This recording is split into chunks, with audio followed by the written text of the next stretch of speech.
Hey everyone, yeah, it's me again, don't worry. This is nothing new. This is sort of an aesthetic improvement to the Redstone-BUD that I just uploaded.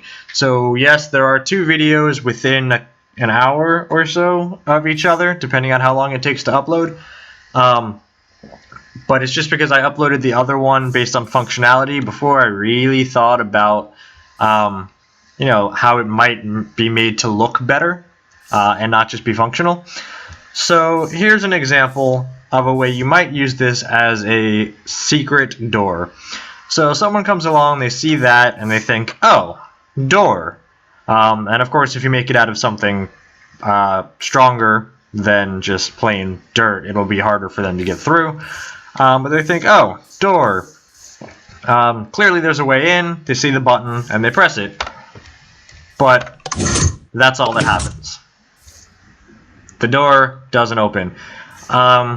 If they think it's a BUD switch and they think ahead and see, oh, this moved, so it can't be a BUD switch, or they might try throwing blocks in there, like that.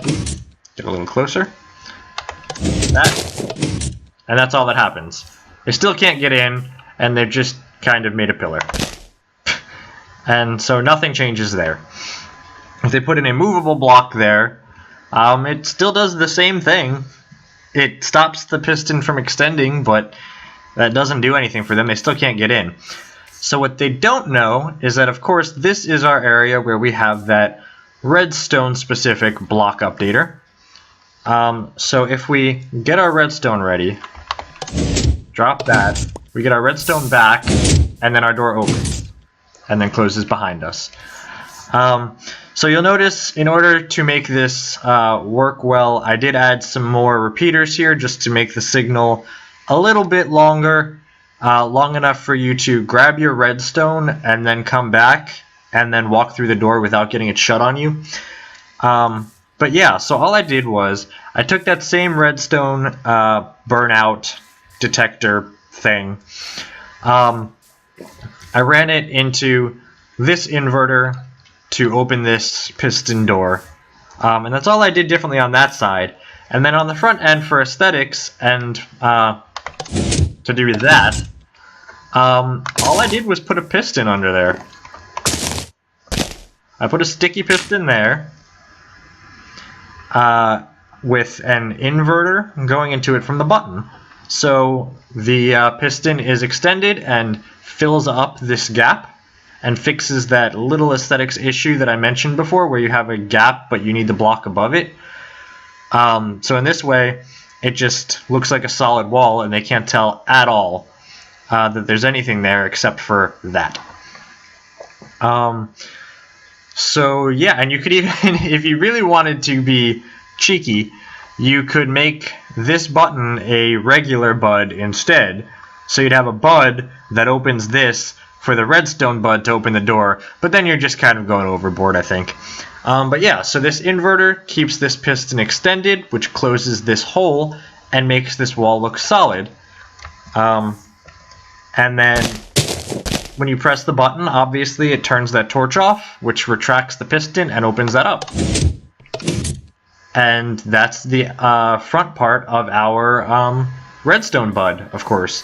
And since it's a Redstone-BUD, putting other blocks in there doesn't do anything.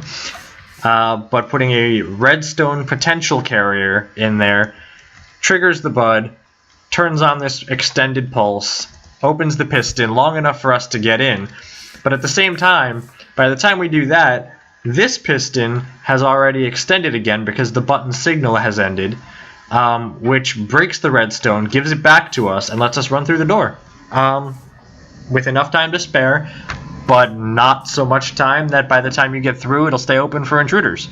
So it's a good way, on a server, for example, to make a hidden door. Now, obviously, the issue is that they can always break through this, but it's Minecraft. That's always going to be an issue no matter what you do, unless you make it out of, like, bedrock or something.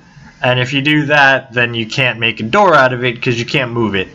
So if you have a door in Minecraft, someone will always be able to break through it. But otherwise, I think this is a nice, neat little hidden trick that takes the idea of a block update detector and makes it even more specific so that people don't know what's going on and they don't know how to get in. Security through obfuscation. Yay. Alright, so that was just a little improvement, so I don't want to make this too long, which it probably already is. So until next time, keep redstoning, keep designing, and keep improving aesthetics for your buds.